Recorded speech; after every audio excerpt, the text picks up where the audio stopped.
Dear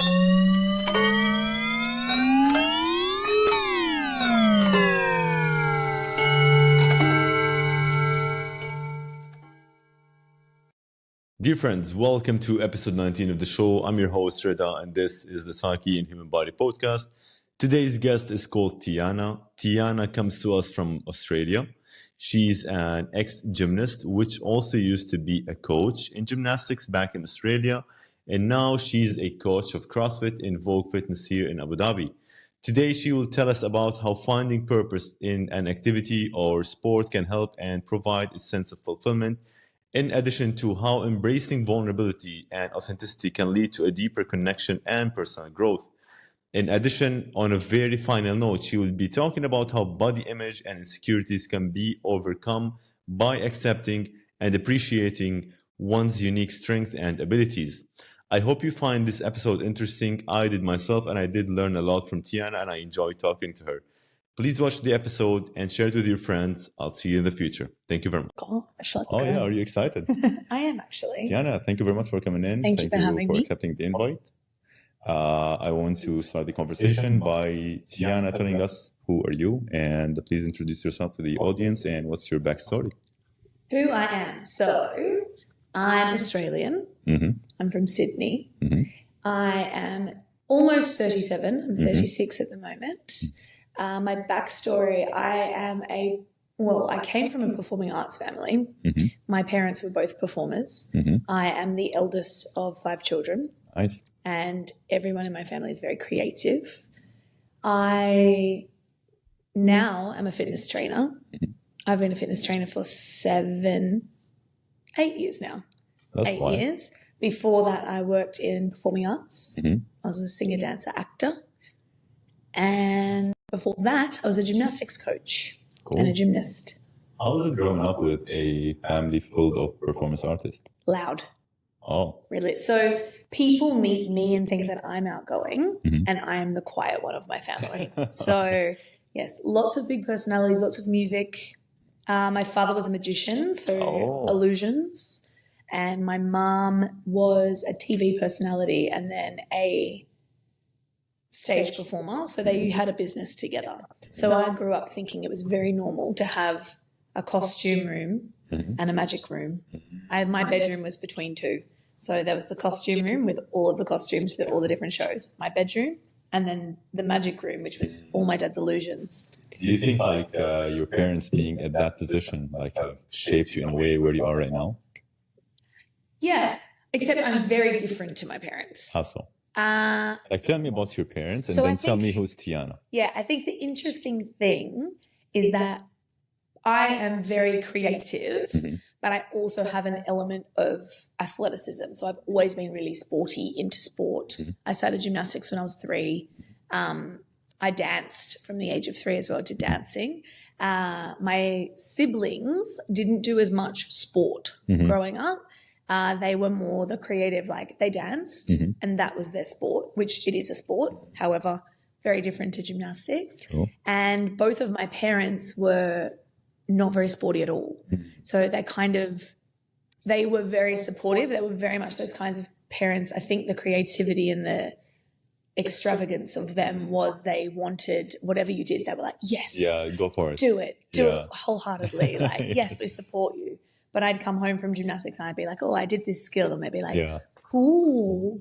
Sure. What's that? They didn't really understand the sport.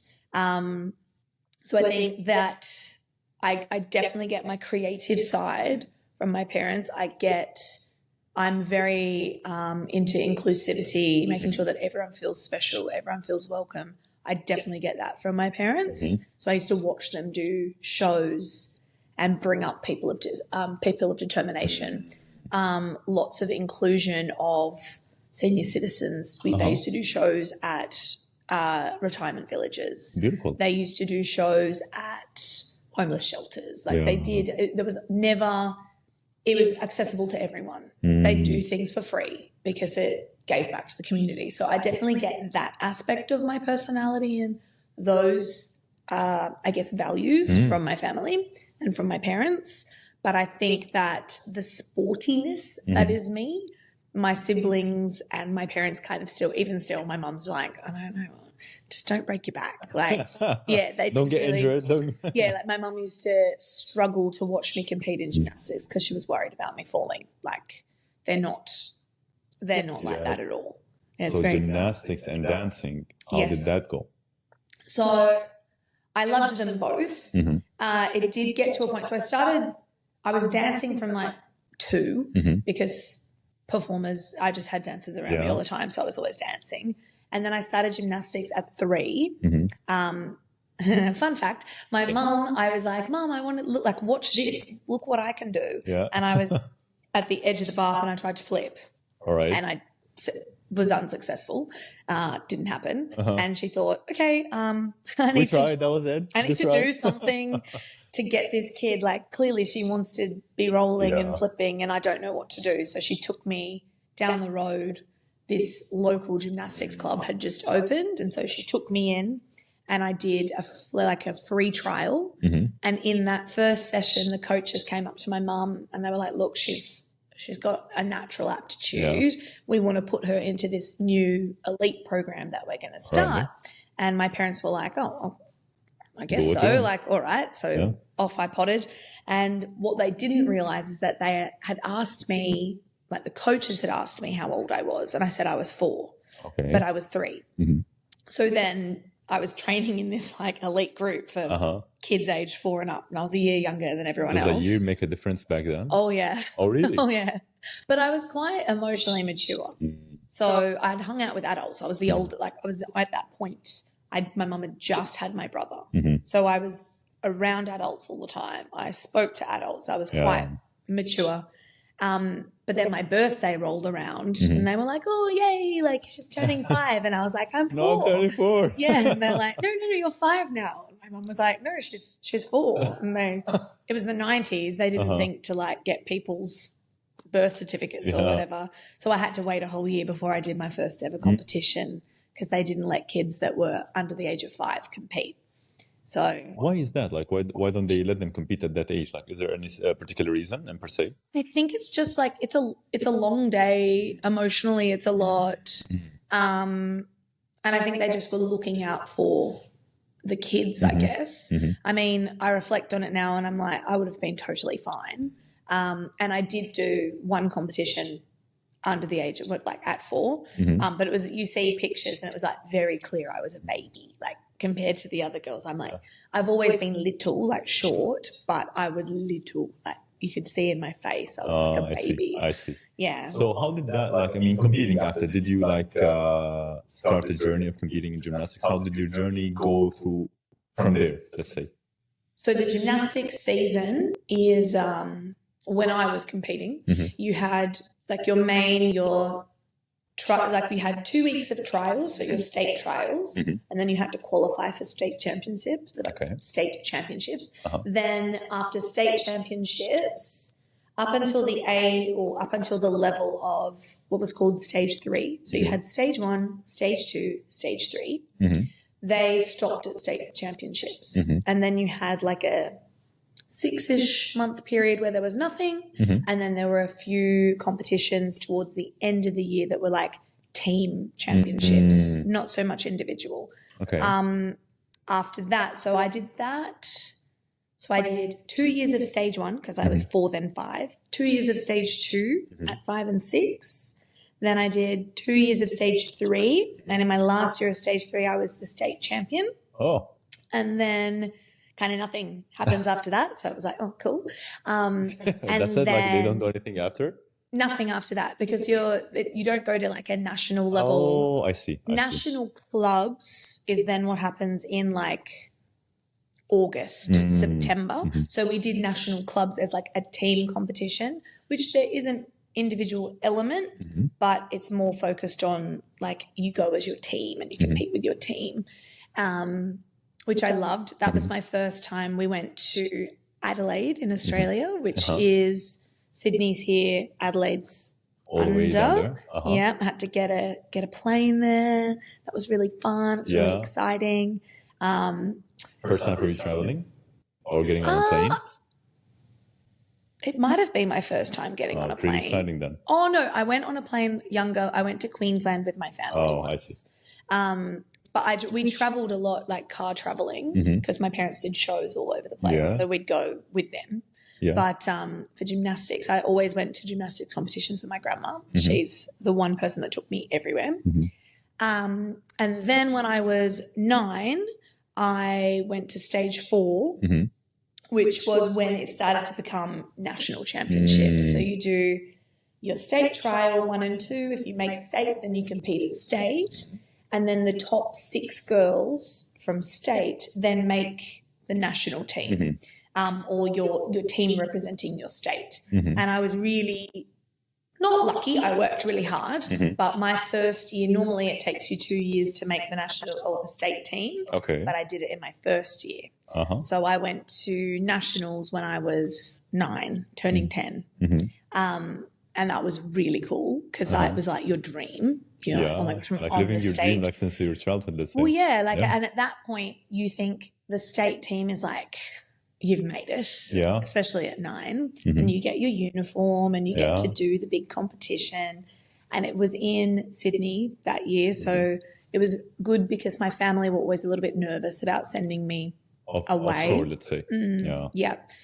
So I could stay at home and I would compete and then I'd go back home. Then the second year, my worlds collided because I was in performing arts as well. I was doing like TV commercials, little shows here, little things there. And then when I was 10 turning 11, I booked my first ever professional musical. Okay. And it was a musical called Showboat, which is a very original, like Rodgers and Hammerstein style show. Beautiful. And I was training gymnastics, and then I was also doing this show 4 times a week. So nationals happened as the show was happening. So I was like training during the day, going to rehearsals at night, then competing over the weekend. It's like all these layers. I think about it now and I'm like, this is why I'm so good with time management. But so that was a really interesting year because I kind of had, that was the pinnacle, I think, of where it was like you either want this or you want this. You can't really have both, was what I was being told. You were like at split ways at that time, let's say. Yeah, and a lot of people were like, you can't do both. You can only do one or the other. And I was like, well, I don't want to do one or the other. I'm going to do them both. And I'm really lucky I managed to do that up until the year 2000. So that was up until I was 14. And then it was like, okay, no, you have to give one Make up. a choice. Yeah, you have to make a choice. And I ended up choosing the gymnastics route because I knew that probably had less longevity in it. I'd had a very bad injury the year prior. What kind of injury? What did happen? Yeah, it was the year prior. So I did I broke my ankle very badly. Okay. And it was one of those things that injuries happen in gymnastics. It was one that could not, like you couldn't have avoided. It was just a freak accident. Okay. I was on the balance beam. I was doing a dismount, so coming off the beam, and the mat was just slightly too far in. So I landed half on the mat, half on the floor. So my foot, imagine, is like this. My body's like this. So it was a complete snap. I broke both bones, so my tibia and my fibula. The edge of my fibula, so like my ankle bone came off. I ruptured every single ligament. My foot was just like floppy.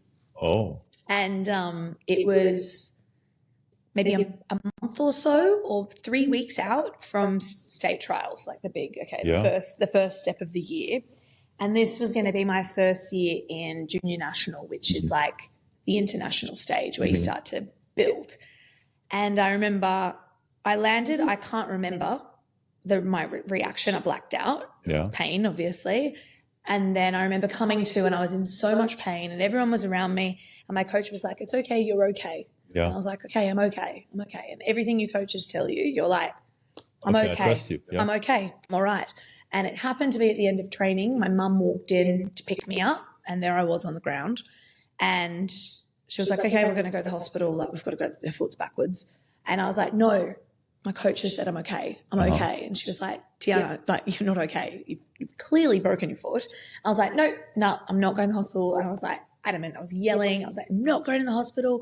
We've got a competition in 3 weeks. I'm fine. It's going to be fine. And so my mum was just like, it's not going to get any more broken. Okay, I'm going to take her home. So she drove me home and she was like, if you're going to respond like this, I can't be bothered. It's broken, but I'm not going to. So she took me home. I was adamant. I was at home. I was like, nope, it's fine. It's fine. It's fine. She's like, okay. And she's like, go to bed. Good night.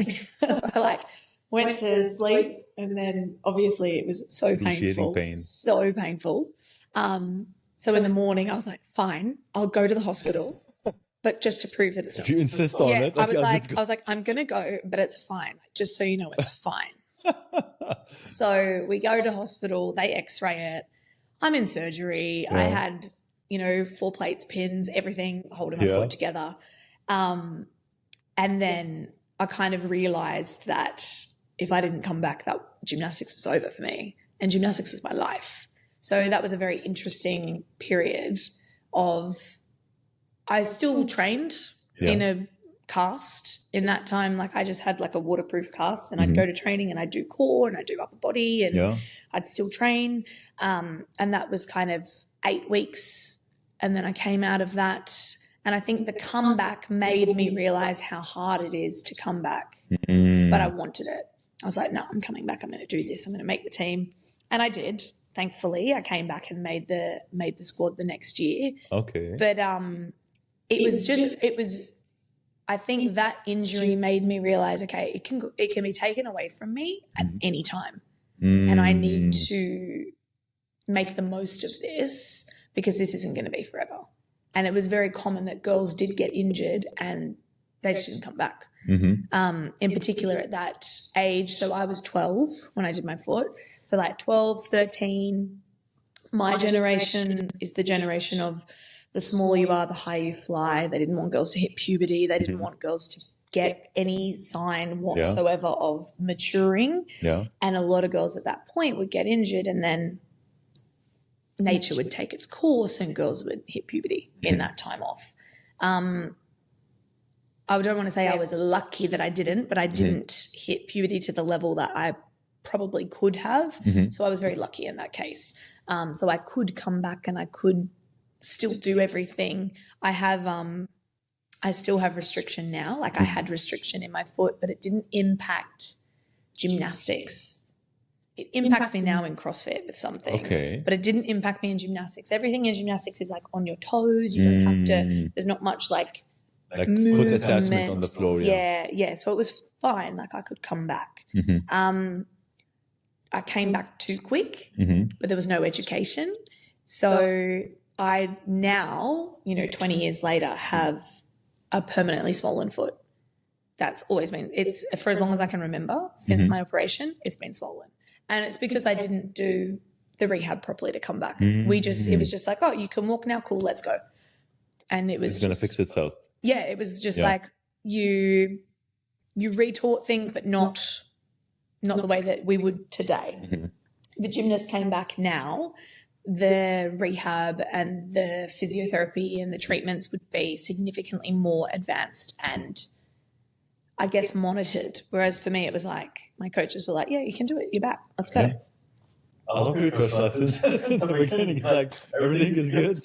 After, okay, come on, let's continue. Yeah, but there is but now, and I say this all the time, like I coach children, I coach adults. If anyone were to ever injure themselves in a class with me, I'm always going to be honest with them because I think about it now and I'm like, because my coach told me I was fine, I had blind faith in my coach that anything they said was gospel. So it was very much that, like when they said I was fine, I was like, okay, I'm fine. I'm good. Yeah. And it was almost like I felt like I was gaslighting myself into I was like, oh, it can't be that much pain because my coach said I'm fine. Yeah. So like, why am I'm not going to go to the hospital. My coach said I'm fine. Yeah. And you think about it, I trusted my coaches more than I trusted my parents. True. Especially in that aspect, let's say. 100%. Yeah. Almost every aspect. Like everything that I did in my life, I think about it and I'm like, oh, in that period, if my coaches said it, it meant more to me. why do you think we have such blind faith in our mentors? Because like usually I hear that from a lot of people. And like, I mean, comparably to our parents, Yeah, like, it's so weird. I spent more time with my gymnastic coaches than I did my family. So I was training from the age of like 7, I was training 30 plus hours a week, up to 36, 37 hours a week. So I was with my coaches and the girls that I did gymnastics with significantly more than I was with my parents. Like my parents would drop me off at training, they'd pick me up from training. I'd see them on a Sunday, if they weren't working. That was pretty much it. Yeah. Like it was pick up in the car, sleep, because I'd train so I'd go to school or I'd go training in the morning and then I'd go to school. Then I'd go from school to training. I'd train until 8 o'clock every night. My parents would pick me up at 8. I'd eat dinner in the car, home, shower, bed, rinse, repeat. So I didn't spend that much time with my family. The time that I did spend with my family was good, but it was more like ships in the night. Yeah. And I say that even now as an adult, my relationship with my siblings is not as close as it probably could be. I was just about to ask that. Actually. Because I was hardly ever home. Yeah. And when I was home, I was asleep. Saturday training was from 8:30 till 3:30, so it was a school day. In the evening, I'd hang out at my grandparents' house with my siblings. But even then it was like, we're not like overly – I look at my brothers together and I think of how I am with them and I'm like, oh, it's such a weird – we're like friends, but I don't have the like – this like intimate, let's say, attachment. Yeah, it's really interesting. It's really interesting. Like looking back at it, like do you regret any of that? Like do you regret not spending time? No, I'd never change anything. I'd never change anything. Maybe no, I wouldn't change anything. Fascinating. Because who I am as a person is strongly linked to my time in gymnastics. Like I'm very determined. I like working hard. I've got really good time management. I'm disciplined. I know what it's like to want something and to work for it and then not have it happen and to be able to, okay, I've got to keep going. What's next? You know, like all I wanted in my life with gymnastics was to go to the Olympics and that was taken away from me through injury. And I will never be able to call myself an Olympian. I missed that boat.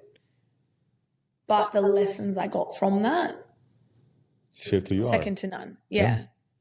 And then later in life, you know, like going from the gymnastics route to the CrossFit route, I had a like performing arts in the middle there. But then when I went into CrossFit, it was almost like I had to learn how to lose again in that not getting a goal that I was striving for and missing out again by like something so small. So when I went into CrossFit, I had a very easy journey transitioning into CrossFit because I had a gymnastics background.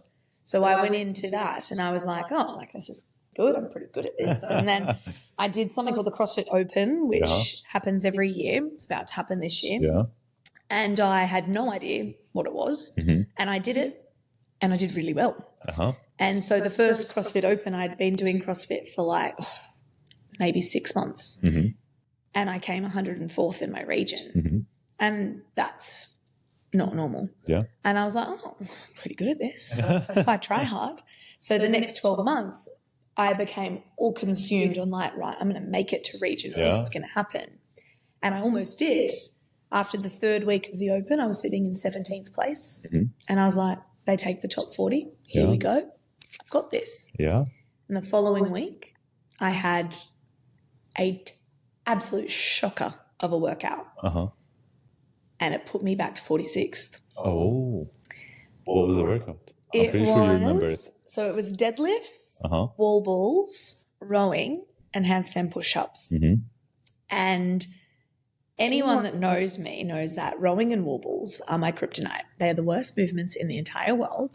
If I could get rid of anything in CrossFit, they will be those, and still to this day.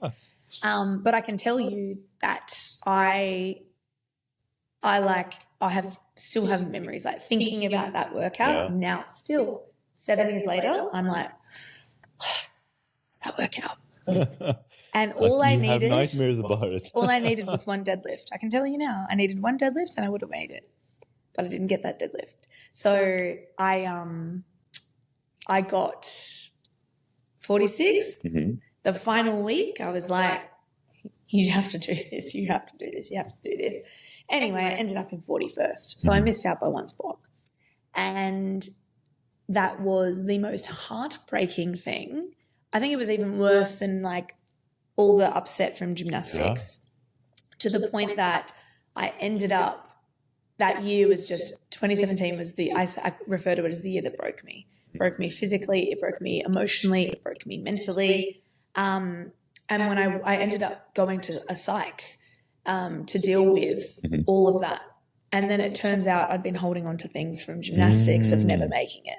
You know, and I thought, I'm so good at like dealing with, you know, all of these issues, and I'm so good at dealing, I'm so resilient. No, I was not resilient at all. I just compartmentalized things and held on to them and then tried to control uncontrollable situations. So yeah, it was a very interesting transition over that way, where I was like, oh, I'm learning. Okay, I need to get better at dealing with these things, because when you attach your identity to an outcome, that's not good. You can't do that, because when the outcome doesn't happen, it's gonna leave you depressed somehow. Who are you? Yeah. And I lost all sight of who I was as a person. And then I thought back to it and I was like, it was exactly the same when I stopped gymnastics. I was like, who am I? Who am I without being a gymnast? Yeah. Because all of a sudden you have 30 plus hours to yourself a week that you didn't have before. What do you do? What do you do with yourself? Somehow you need to rediscover yourself. Yeah. Yeah. And it took a lot of different channels. And did you rediscover yourself after 2017? Yeah. I very firmly know who I am now. I think that after 2017, I was finished the year with a wrist injury, and I rediscovered, and it's almost like with my foot with gymnastics, I rediscovered that my body's probably not going to be able to do all these cool things forever. I need to remember why I do it. And at the end of the day, I do it because I love it. And so 2018 for CrossFit for me was initially just like enjoying the fact that I can. So doing the Open in 2018 looked so different to 2017. 2017, I was so stressed. I was hard to be around. I was not a good friend. I was not a good daughter. I was not a good, I was so selfish. And yes, there is a degree of selfishness when you're in elite sport or sport in general, but I was selfish to a fault. I wasn't my character. Like I wasn't me. And it was just, I was doing it to prove that I could, not because I loved it. Like I did love it, don't get me wrong, but it's like it warped in my head. Like I was in a pretty bad relationship at the time. So I think everything to me was just like, if I can get this, I'm worth something. Yeah, I see. All my worth was tied to, if I can just do this. That one thing, let's say, like that shaped you at that certain time, that you wanted it so bad. Yeah. And then it didn't happen. And it left you empty in a sense. Well, then I was like, well, that didn't happen. Okay. Well, now what? And then within a month of not happening, the relationship I was in broke down. And then within a month of that happening, I had an incident at work and I broke my nose. My nose literally came off. Fun story. I fell backwards and I dropped a plate on my nose. And it, like, if you look closely, I have a scar there to sew it back on. So then that happened. And then I couldn't train at all. Because in my head, I was like, it's fine, I'll just keep training. I just need to work harder. I just need to work harder. I just need to work harder. And then that happened. And I was like, now I can't do anything. Now I had to sit there with my thoughts. That was uncomfortable. Yeah. That was really uncomfortable. So there I wasn't a regional athlete, didn't make it. Freshly single, no nose, you know. How worse can it be?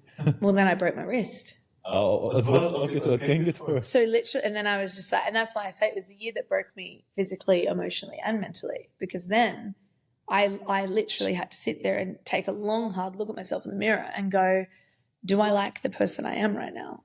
And the answer was a very strong no. Are the things that I'm doing in my life aligning with who I am and my values? No, they weren't. So it was everything, like I say this, everything happens for us, not to us. But in that, up until that time, I was like, why is this happening to me? Why is life so hard? Things are happening to me. Things are happening to me. And then I realized it's everything now. Like I look back 3 years later and I'm like, all of that needed to happen because it knocked me down a peg of being like, you are okay just being you. You're fine. Yeah. You don't have to succeed for people to like you. You don't have to have a relationship to be loved. You don't have to make regionals to be worthy of anything. You're worthy without all of that stuff. And then that not only helped me as a person, but it actually helped me as a coach because my whole ethos around coaching changed. Prior to that, I will say that coaching has always been I think it's my vocation. I was meant to coach. I was meant to do what I do. But I think there was an element of, I like to say a level 1 coach where it's like, do as I say and do what I say. And that's it. And if you do different, you're not a good student. Yeah. And that came from gymnastics. Your coach says jump, you go, yeah. You jump. Your coach says you can do it. You're like, all right, I can do it. Yeah. Blind faith. And even as an athlete, I'd be like, oh, it says I have to hit this percentage. My body feels broken, but it says I do it, so I do it. And then you get injured. Or you're tired and you get injured because you're not listening to yourself. So then my ethos behind coaching became, why are you here? Are you here for enjoyment? Are you here for athletic development? Are you here for, okay, so then we look at your why and then we look at who you are as a person and then we build on top of that. As a coach. Rather than, I'm your coach, you're going to do as I say and I don't care how you feel, you're going to do it. So 2017 did that. It made me a better coach and a better athlete because I've, one, rediscovered my love that I just love doing it. I don't need to validate it by making regionals. Yeah.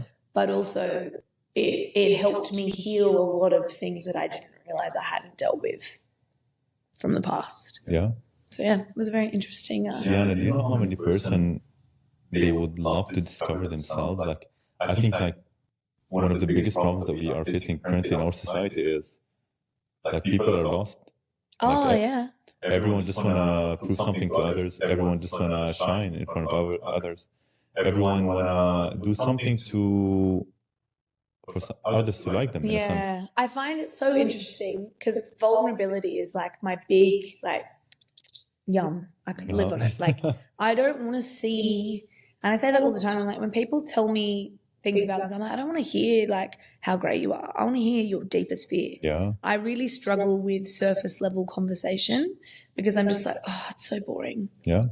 I'm like, I like talking about, oh yeah, like this kind of stuff. Yeah. Who I am is because I had a fully fledged mental breakdown and I hated myself. But how cool is it that happened? And now I see myself so clearly. Yeah. And I'd be lying to say that I'm like that all the time. I'm a very highly functioning anxious person. I have a lot of anxiety. And that comes from lack of control. And it all stems back from being in a discipline where perfection was always sought. Gymnastics is about perfection. And then I went into the performing arts industry where it's like, this is what you need to look like this, sound like this, be like this. And I don't look like that. I will never look like. It's not you, like deeply who you are. No. And then when I when I started CrossFit, the reason I stuck to it, because in 2008, a friend of mine, her husband owns a CrossFit gym. But at the time they were dating and she was like really wanting to impress him. It was really cute. And she's like, oh, come do a CrossFit class with me. And I was like, okay. So I went and did the class and the coach said to me, you'd be really good at this. You should try it. Yeah. And I was like, I don't want to do CrossFit. I don't want to look like that. So it wasn't the time. And then when I went to CrossFit, literally 8 years, so 2016, I went with a friend for fun. And they said to me, someone said to me, oh, you know you have the perfect body. for this sport. And I was like, what? What do you mean I have the perfect body? And at the time I was going through, the performing arts world is so fickle, but it's also so shallow. And I was constantly being told, you're too this, you're too that, you're too this, you're too that, you're too big, you're too muscular, you're too short, you're like, it was everything. I remember a dance teacher telling me once to stop doing legs, and I'd never set foot in the gym. I didn't do legs. I just have, genetically, I've just got legs. 15 years of gymnastics and genetics will do that. And I was mortified. Like I didn't wear shorts until I started CrossFit 2016. I would not wear shorts. So hearing, you've got the perfect body for this sport, immediately I was like, oh, okay, I'm going to do it. Yeah, like a tick in your brain. But 8 years prior, no way. Yeah. Someone tells you, and I mean, everything happens for a reason. But yeah, it was like, it's so interesting because I think about who I was when I started CrossFit and who I am now, and I've grown into myself from that. Do you think deep down you wanted someone to tell you that, to like switch you, like somehow? Like, do you think like deep down maybe as in the body you were waiting, like you were waiting for someone to tell you a different thing, like to give you a different hope or a different route? No, I think for me, the thing with CrossFit for me is that who I was in 2008, I was dating a guy. He wasn't active. I wasn't very active. I was actually quite low mentally, and I never understood why. And then in 2011, I went for a job and they said to me, you're too fat. And so I started going to the gym. I found a personal trainer. I started training at the gym. And then I realized that the reason I was so low before was because I wasn't doing anything active, and it had always been something part of my life. But I think I think when I initially went to CrossFit, I saw what the girls looked like, and I saw them as like quite strong. And it's funny because it's like what my body's always been, but I saw them and I was like, oh, I don't want to look like that. But then when I started in 2016, I'd already found my like athletic side again. And I have always been very competitive, almost to a fault. Like I will compete with people. I'll race someone to an escalator. Like I love that. I love winning. I like the push. I get a thrill out of like beating people or being or like chasing people. And I think so I'd rediscovered that, and I was looking for something more, and I went to this class for fun, but I think in that class nothing ever gave me the feeling that gymnastics did when it came to working hard. Working really hard for what can sometimes feel like an endless amount of time before you actually get better. And it's that patience of waiting, and then it clicks, and then you're like, yes, I've got this. It pays off. Yeah, and I've always liked that. And I think that was just, and then hearing someone say, you've got the perfect body for this, when at the time I literally hated myself so much. I hated my body. I hated everything about it because I was constantly being told that I wasn't enough. And it was never to do with talent. It was always about what I looked like. And it just naturally, I just phased into CrossFit because of that. And then I was like, well, this is really fun and I've got the right body for it. And it just kind of became, I went from going twice a week to going 4 times a week to training 6 days a week to then training twice a day. And then I started getting good. I was like, oh, okay, this is actually really cool. And then I literally just stopped performing arts altogether. And I moved completely into CrossFit, left my job, started coaching it. It literally became everything. The whole new life. Yeah, which was, in reflection, slightly unhealthy because you do need to have other things in your life, which I think have a good balance of. But it literally became, I was at the gym all day, every day. It was like, and I just loved it. I just wanted to be there all the time.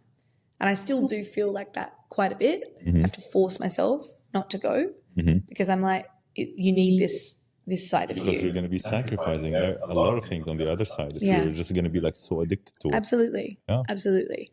And I do have quite an addictive personality. Yeah. A little bit, a lot. A little bit. Very much. If I do something, Too often. No, but it's like if I do something, I'm all in or I'm Yeah. all out. There's That's no it. gray zone in There's between. no gray. There's no gray for me. Do you think that's good? Like, do you think that's healthy in a sense of making you perfect in something? Well, you can never be perfect. And that's the thing. That's something that I've okay. had to learn. Okay. Because I feel like all I've ever aimed for in my life has always been to be perfect. And that doesn't exist.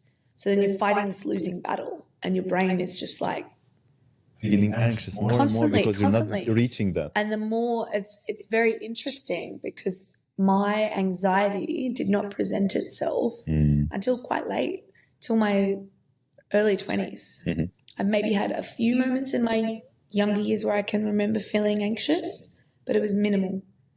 And it's when I started to become really fixated on like, I can be the perfect this, I can be the perfect that, I can do this, I can do. And that's when I tried to control the uncontrollables. Yeah. And it was just shambles. It doesn't work. And I had to learn the hard way many times. But now I'm much better. I still have moments. I'd be lying if I didn't. If I said I don't have moments, but I'm much better at navigating when things do come up, and I'm much better at coming back from Because you're more familiar with yourself. Like, let's say, more in tune. more in tune with myself. I've got a lot more tools in my belt that I can reflect to, like journaling, mindset stuff. Yeah. Even something as simple as like saying to people, Yeah. "Hey, I'm really highly strung today. Let's just chill with this conversation." Yeah. Or I feel really anxious. I'm going to step away. Yeah. It's nothing to do with you. I just need to deal with it. And I think owning it is really important. And I think that when it comes to things like mental health, people need to be more open and expressive and just speak rather than trying to hide and Why do you think things. they try to hide it? Well, there's still this huge stigma behind it, right? And I think I'm very lucky in Australia. I have a big group of friends that are very supportive. Everyone just kind of openly speaks about it. I'm a very big advocate for men's mental health as well as, like, I feel like women, it's a lot easier as a female to speak up. For men, not so much. So I'm a very big advocate for everyone should be speaking up and everyone should feel no shame behind saying, hey, I'm going through stuff, because we're humans. It's part of the human experience. But when I moved here, I noticed, again, people tend to hide because we're happy. Yes. We're happy. Put on the filters and the masks. Yeah. And I'm like, but if you're not, it's okay. If you're going through something, it's okay. And I think as a coach, I get to see that side of people. And I think it's really important that we touch on that. Like, and when I coach now, I often say to people, well, you know, like, I'm not in your body. I don't know how you feel. So I want you to train for you today rather than you're going to do this, you're going to do that. Like, I don't care if you've had a bad day. You don't know what someone's gone through before they've walked in the door. They might have had the worst day they've ever had in their life, and this is their opportunity to work their stress off. Who am I to tell them how they feel, you know? But there is a time, obviously, to push. It's about learning people and learning those cues. Reading that you can pick them, up. in a sense. And reading them properly, not just reading what they're showing you. Yeah, I'm fine. Okay, cool, no problem. Wow, I believe you. Yeah, if you say you are. Because that was me. In 2017, I'm fine. Yeah. Don't know what you're talking about. And I look back on it and I'm just like, oh my goodness. God. I was just hurt. I was just hurting. Yeah. But you can only help. You can lead a horse to water. You can't make it drink. You know, you can only meet people where they're willing to let you meet them. So I think of me then and I was like, well, I wasn't willing to let anyone in. Now I'm much more open. I'm much more vocal. If I need support, I'll reach immediately out. Yeah. I'll go, hey, look, this is hard. Or if I'm tired, I'm more likely to be more sensitive. So I say that I'm really tired today. I might be a bit sensitive. It's nothing to do with you. It's an interesting interesting one. Yeah, it's a very interesting way of like putting yourself out there in a sense where, because a lot of people might feel, let's say, attacked if someone, let's say, have dealt with them in a annoying manner, let's say, or was harsh on them, or in a sense. But putting yourself out there, being like, hey, today I feel like this, you're automatically gonna like Yeah. release the tension in the balloon, let's say, Yeah. between all the parties. Yeah. And there's not gonna be hard feelings after. Like no matter what comes after, you're Yeah. like, hey, this is me today. I'm sorry if so, but Yeah. this is happening. I think as well, like I've had to learn here, because when I came here, I came from an environment, I trained and worked at my facility for 6 years before I moved here. Mm-hmm. So you know everyone's intricacies, you know everyone's personalities, ins and outs. I knew I could be completely me. Mm-hmm. Like there'd be days where I'd be training and I'd start crying and someone would come up and they go, Tiana, have you eaten? Mm. Oh, no, I haven't eaten. Can you please go eat? Then you'll feel okay. Yeah. You know, you get to that point. Mm-hmm. And here what I found was I had to learn when to be open and when not to be. Because there'd be some situations where I'd see someone's not okay. I'd go up and be like, hey, you all right? Yeah. Yeah, I'm fine. But you're not. You're not okay. How can I help you? I'm fine. No, but you're not. And everything in me wants to help that person. Yeah. But learning, actually, you know, if they don't want your help, you have to step away and you just have to move on. Yes. And you just have to let them be. Whatever they're doing, whatever they're dealing with, it's okay. Let them do it. Yeah. You can't save everyone, or you can't help everyone, or you can't be there for everyone.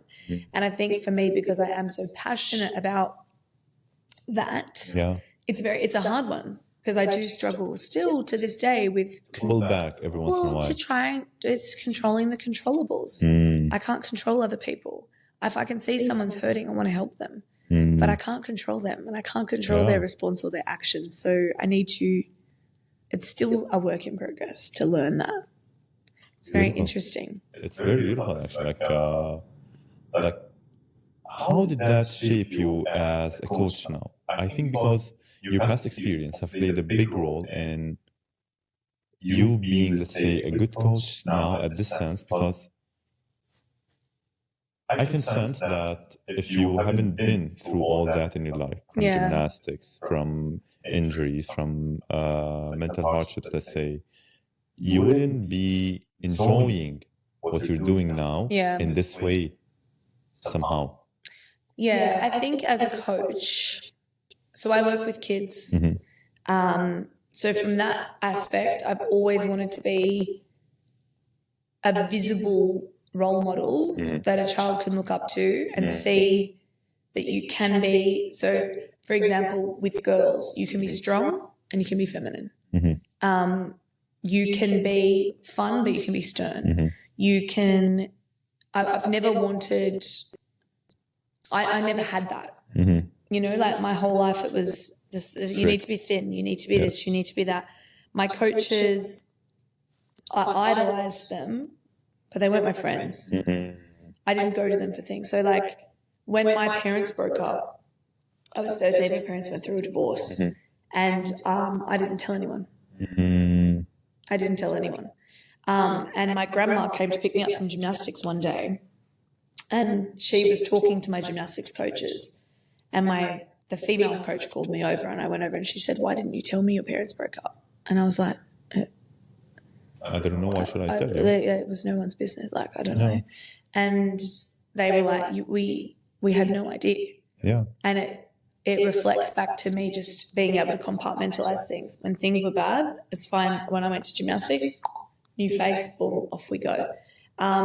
Which I can do well as a coach now. Like if something's going on in my personal life, you wouldn't know. As a coach, I go in, I put my coach's hat on, bang, we're on. Because it's my responsibility to give them the best hour of the day.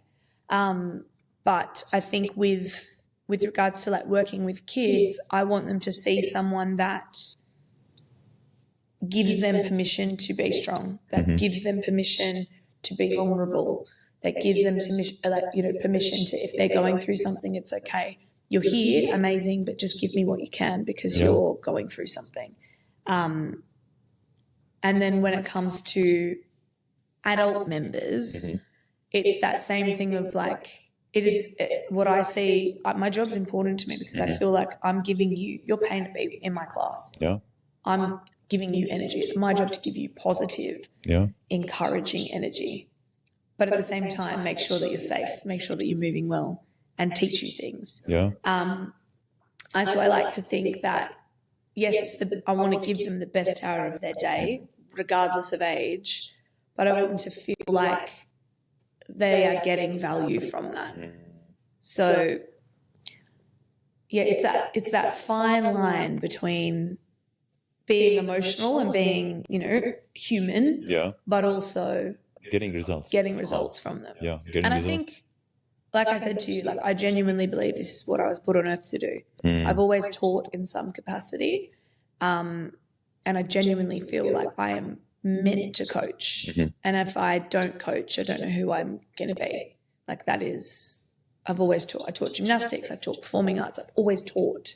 But now that I've found this, I can put everything together. Yeah. It's not just you're going to do this school, you're going to do this school, you're learning this plus this, and there's lots of different hats that you can. It's like the collection of experiences. Yeah, it's like all of my things put together. Yeah, because the gymnastics element in CrossFit lets me reach into my traditional gymnastics background, so I can go to obscure drills that I used to do in gymnastics that CrossFitters don't know, and that's really cool. Yeah. But then in the same aspect of it, when I am delivering a class, I can turn on to my performing arts side of things, and I can project and I can raise and I can give different dynamics in a class that make it enjoyable. And then on the CrossFit side of things, I understand what it's like as a CrossFit athlete, how workouts are meant to feel, the movement standards, it's a really nice, I definitely found my place. And then I feel like since coming to the UAE, I definitely felt value, and I felt like I was living my purpose in Australia, but I feel even more value since coming to the UAE, because I feel like I'm actually helping people do things for the first time ever that they've never even thought that they could do. In Australia, it's very active. People are active. The people you coach in a gym are fitness enthusiasts. They're there, they want to get better, blah, blah, blah, blah, blah. Since moving here, I've come across people that have never stepped foot in a gym in their life, and they're in their 50s. Yes. They're trying to combat disease. They're trying to find their identity. They're trying to step away from the norm, Yes. In particular, the women that I work with, like it has been such a cool journey over the last 2 years, seeing women realize they can be strong and they're not going to get bulky. Yeah. And that's like one of the first conversations I had with a coach when I first started CrossFit was, I think I want to do CrossFit, but I don't want to get bulky. And his response was, I hate to break it to you, but you are already bulky. And I was like, I hate you. You didn't say that. What? But it was true.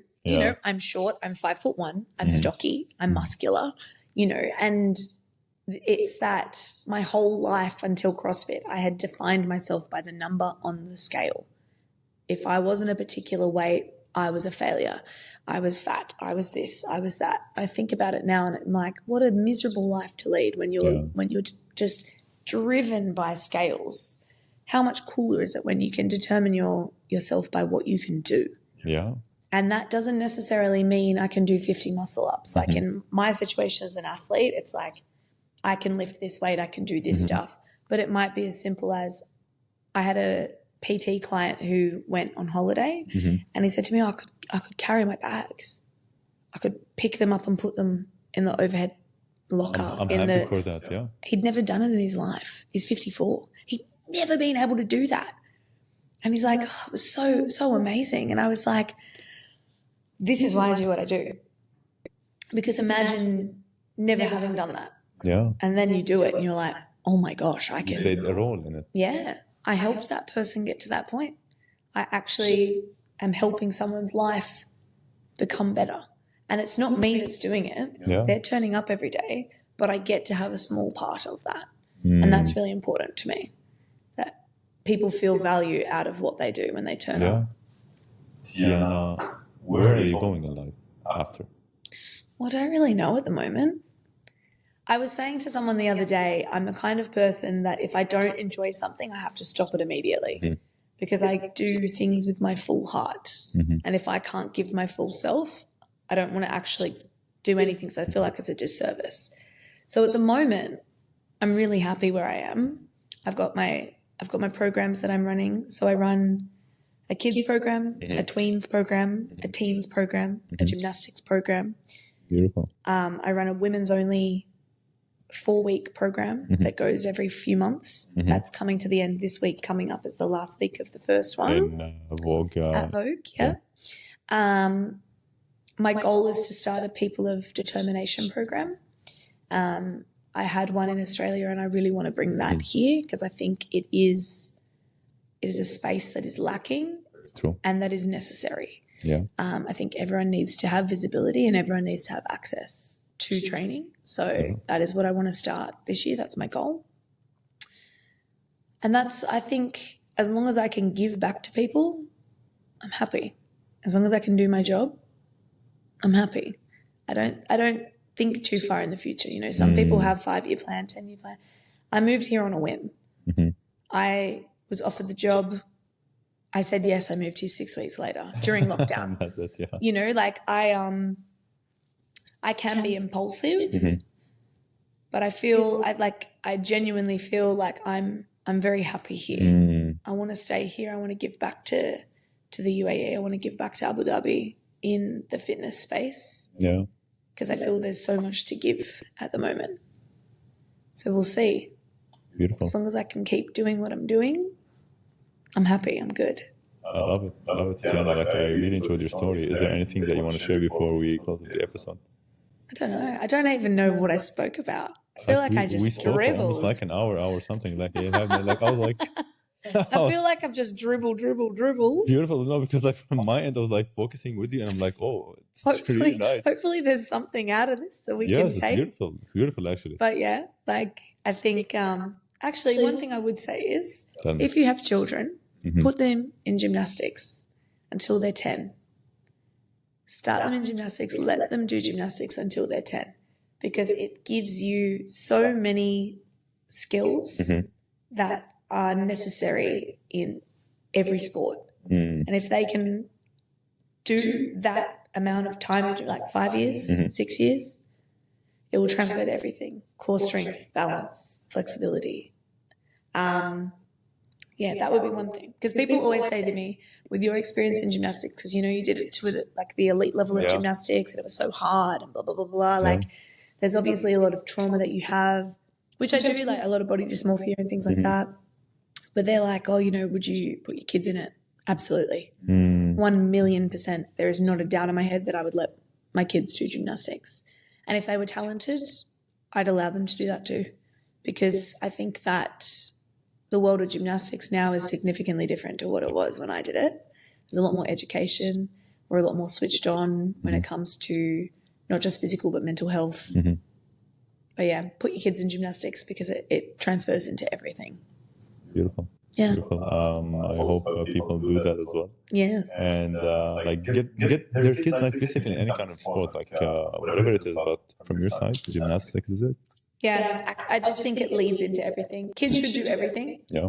But if you're gonna pick something that's gonna help them overall. Yeah. Gymnastics. Beautiful. Tiana, thank you so much for coming in today. I really do appreciate your time, and it was a wonderful conversation. I wish you nothing but happiness for you and your family, and all the best. Thank you. You are most welcome. That was so fun. I feel like I just dribbled.